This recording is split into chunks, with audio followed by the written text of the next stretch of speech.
بسم اللہ الرحمن الرحیم۔ السلام علیکم دوستو، کیسے ہیں آپ سب؟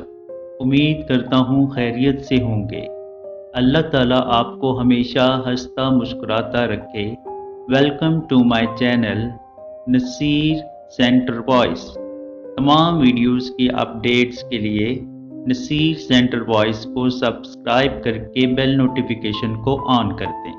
تو آئیے چلتے ہیں آج کی سٹوری کی طرف۔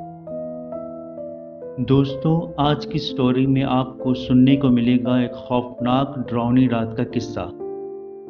فیصل آباد کے مضافات میں ایک چھوٹے سے گاؤں کے لنک روڈ کے ساتھ مین روڈ پر رات کے 11 بجے کوسٹر سے ایک نوجوان محمد عاقب اترا۔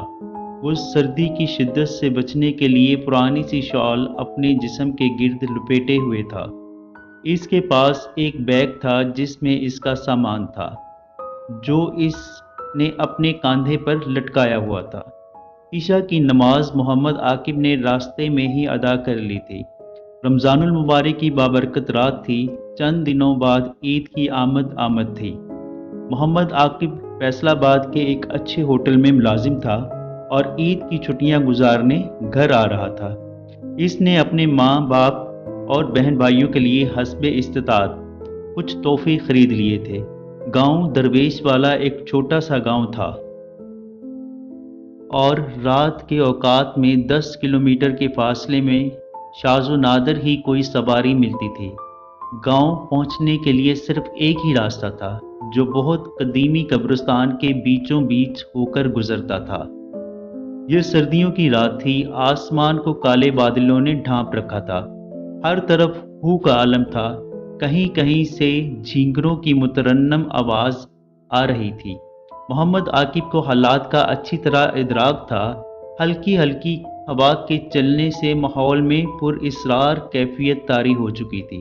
بادلوں نے ہلکی سی چنگھاڑ سے بجلی چمکائی تو ایک سرسراہٹ سی محمد عاقب کے جسم میں اترتی چلی گئی۔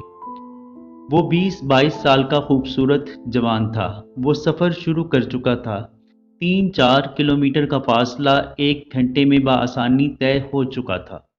اب راستہ گھنے درختوں اور قبرستان کے بیچوں بیچ سے گزرنے کی طرف رہنمائی کر رہا تھا۔ بجلی کے چمکنے اور بعد میں پیدا ہونے والی آوازیں یہ بتا رہی تھیں کہ جلد ہی موسلا دھار بارش کی توقع کی جا سکتی ہے۔ اب قبرستان شروع ہو چکا تھا۔ محمد عاقب تیز تیز قدم اٹھاتا ارد گرد موجود نئی پرانی قبروں کی طرف کن اکھیوں سے دیکھتا اپنی منزل کی طرف رواں دواں تھا۔ ہلکی ہلکی بوندا باندی نے اب بارش کی شکل، جبکہ ہوا نے طوفان کی صورت دھار لی تھی۔ بجلی کے چمکنے اور آواز کی تیزی نے ماحول کو انتہائی ڈراؤنے منظر میں تبدیل کر دیا تھا۔ قبرستان اتنا وسیع و عریض تھا کہ علاقے بھر کے لوگ اپنے پیاروں کو عرصہ دراز سے اسی قبرستان میں دفناتے چلے آ رہے تھے۔ یہاں پر سادات کرام اولیاء اللہ کی قبریں موجود تھیں، جنہوں نے اپنی پوری زندگی اللہ اور اللہ کے رسول صلی اللہ علیہ وآلہ وسلم کی اطاعت میں گزاری تھی۔ اچانک محمد عاقب کے پاؤں ایک قبر سے ٹکرائے۔ بارش کی وجہ سے خستہ حال قبر کمزور ہو چکی تھی۔ وہ اس میں گرتے گرتے بچا۔ راستے میں اسے ایک خوبصورت سا بچہ نظر آیا، جو بارش میں بھیگ رہا تھا اور اس کی عمر بمشکل 4-5 سال تھی۔ اس نے مترنم سی آواز میں کہا، چاچو، کیا آپ مجھے میرے گھر چھوڑ دیں گے؟ میں راستہ بھول گیا ہوں۔ میرے امی ابو بہت پریشان ہو رہے ہوں گے۔ اتنی بارش میں مجھے کچھ سمجھ نہیں آ رہی کہ میں کہاں جاؤں۔ محمد عاقب کا دل پہلے ہی پریشان تھا۔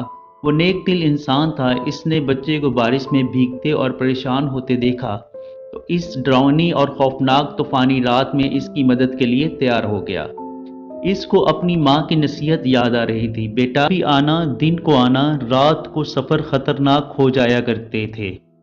کسی مشکل میں پھنسا تو ڈرنے کی بجائے اللہ اور اس کے پیارے محبوب نبی اکرم صلی اللہ علیہ وآلہ وسلم اور نیک بندوں کا وسیلہ پکڑنا۔ اللہ رب العزت اپنے پیاروں کے صدقے تجھے ضرور کامیاب کرے گا۔ اور قرآنی آیات کا ہر حالت میں ورد جاری رکھنا۔ محمد عاقب اس بچے کو انگلی سے پکڑے قبرستان میں ہی موجود ایک آڑے ترچھے راستے پر رواں دواں تھا۔ بارش میں تیزی کی بجائے کمی آ رہی تھی، لیکن طوفان بدستور جاری تھا۔ محمد عاقب اس بچے کو انگلی سے پکڑے قبرستان میں موجود ایک آڑے ترچھے راستے پر رواں دواں تھا۔ بارش میں تیزی کی بجائے کمی آ رہی تھی، لیکن طوفان بدستور جاری تھا۔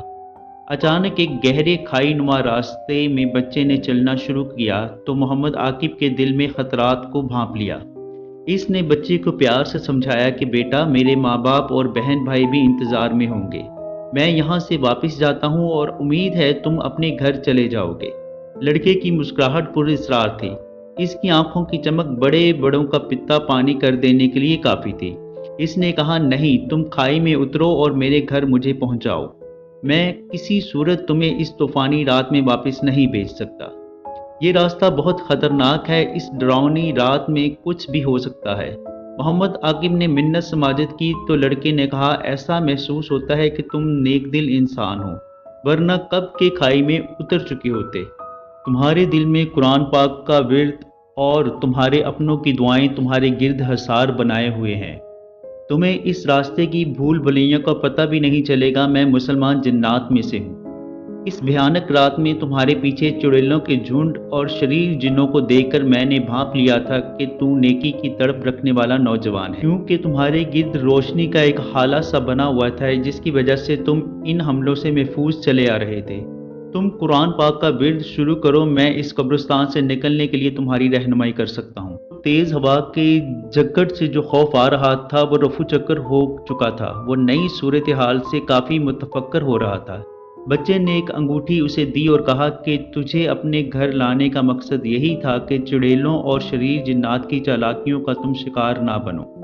وہ تمہارے انتظار میں کھڑے ہیں، قبرستان تک وہ تمہارا کچھ نہیں بگاڑ سکتے، کیونکہ یہاں سادات کرام اور نیک لوگوں کی قبریں موجود ہیں، لیکن قبرستان کی حدود سے نکلتے ہی وہ تمہیں اپنا شکار کر سکتے ہیں۔ اس لیے یہ انگوٹھی پہنتے ہی تم ان کی نظروں سے غائب ہو جاؤ گے۔ ہاں، قبرستان میں قبروں کے مکینوں کے لیے دعائے مغفرت اور ایصال ثواب کرتے جانا۔ نیک روحیں احسان ضرور چکایا کرتی ہیں، آؤ میرے ساتھ چلو۔ قرآنی آیات کا ورد ماحول میں خوبصورت احساس پیدا کر رہا تھا۔ ہوا کے جھونکوں کی وجہ سے آواز کبھی ایک طرف اور کبھی دوسری طرف جا رہی تھی۔ قبرستان میں داخل ہوتے ہی محمد عاقب نے قبرستان میں موجود تمام قبور کے مکینوں کے لیے ایصال ثواب کے لیے قرآن پاک کا ورد کیا اور پورے قبرستان کو ایصال ثواب کر دیا۔ بجلی کی چمک اور بارش کی تیزی نے ماحول کو دوبارہ خطرناک بنا دیا تھا۔ بچہ اب واپس ہو چکا تھا۔ محمد عاقب نے اپنے ارد گرد سنسناہٹ اور عجیب و غریب آوازیں محسوس کی۔ اس نے انگوٹھی پہن رکھی تھی اور قرآن پاک کی آیات کا ذکر جاری رکھا ہوا تھا۔ اس کے قدیم درختوں کے جھنڈ کراس کرتے جا رہے تھے۔ اس نے محسوس کیا کہ کوئی نادیدہ قوت اس کے گرد ہے، لیکن اس کو پتہ نہیں چل رہا کہ محمد عاقب کہاں ہے۔ وہ آہستہ آہستہ چلتا ہوا اپنے گاؤں کی طرف رواں دواں تھا۔ 8 کلومیٹر کا سفر ختم ہو چکا تھا، اب گاؤں دور سے نظر آ رہا تھا۔ وہی بچہ دوبارہ اس کے سامنے کھڑا تھا۔ اب انگوٹھی مجھے واپس دے دیں اور مطمئن ہو کر گھر چلے جائیں، اب تم خطرے سے باہر ہو۔ جھنڈ سے باہر وہ چڑیلیں بھی نہیں آ سکتی۔ ہاں، یاد رکھنا کہ رات کے اکیلے سفر سے محتاط رہنا۔ جس طرح انسانوں میں نیکی اور بدی کے راستے ہیں، اسی طرح ہماری دنیا بھی خیر اور شر سے بھری پڑی ہے۔ اگر میں تمہیں وقت پر اپنے گھر کے قریب نہ لے جاتا تو تم مصیبت میں گرفتار ہو سکتے تھے۔ گھر جا کر صدقہ ضرور دینا اور دعاؤں میں ہم سب مسلمان جنات کو ضرور یاد رکھنا۔ گھر جاؤ، اب بھی تمہاری ماں مصلی بچھائے تمہارے لیے دعائیں کر رہی ہے۔ تم نے اچھا کیا کہ اس کو چند دن پہلے خط لکھ کر بتا دیا تھا کہ تم فلاں تاریخ کو گھر آؤ گے۔ محمد عاقب جن بچے کی پر اسرار باتیں سن کر پسینے سے شرابور ہو رہا تھا، اس نے بچے سے نام پوچھا تو اس نے گلفام بتایا۔ محمد عاقب گھر آیا تو ماں سے لپٹ کر رویا۔ وہ 24 گھنٹے بخار میں مبتلا رہا۔ اس کو قبرستان میں موجود سادات اکرام اور اولیاء اللہ سے منسوب درباروں پر لے جایا گیا تو بھلا چنگا ہو گیا۔